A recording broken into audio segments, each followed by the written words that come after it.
The attachment of the linea aspera. The linea aspera, there is medial lip, there is lateral lip and an intermediate area. The medial lip is for the attachment of the medial intermuscular septum, the intermediate area for the posterior intermuscular septum, and the lateral lip is for the lateral intermuscular septum.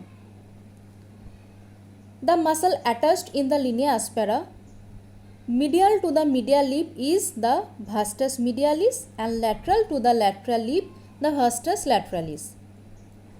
Between the medial lip and the intermediate area, or between the medial intermuscular septum and the posterior intermuscular septum, there is the muscle attached, the adductor brevis in the upper part, the adductor longus in the lower part, and then laterally the adductor magnus.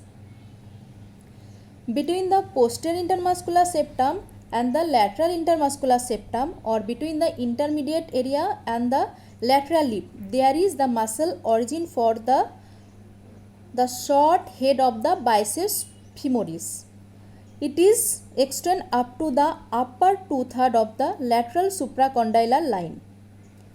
So attachment of the linea aspera from medial to the lateral.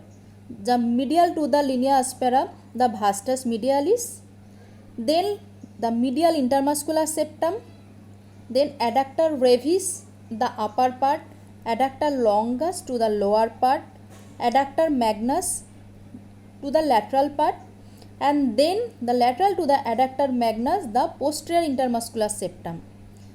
Then lateral to the posterior intermuscular septum, the short head of the biceps femoris muscle, and then the lateral intermuscular septum. Lateral to the lateral intermuscular septum, the vastus lateralis muscle.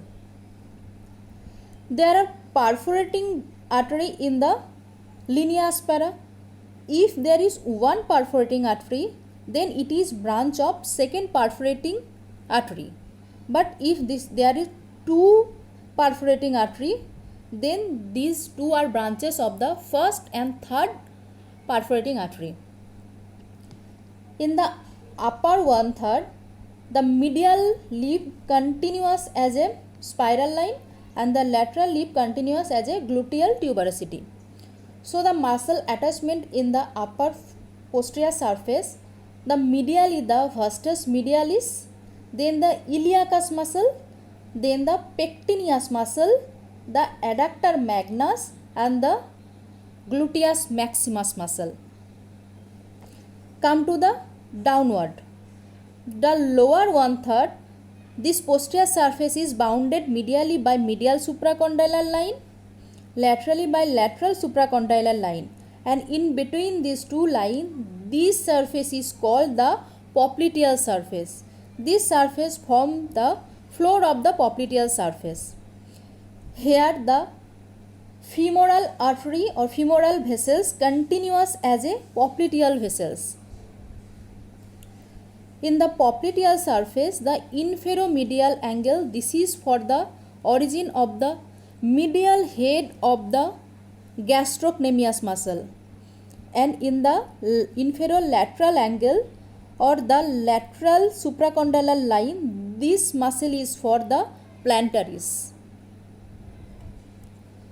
So the structure attached to the medial supracondylar line, the medial intermuscular septum, then the adductor magnus muscle continues through the medial supracondylar line. There is a gap.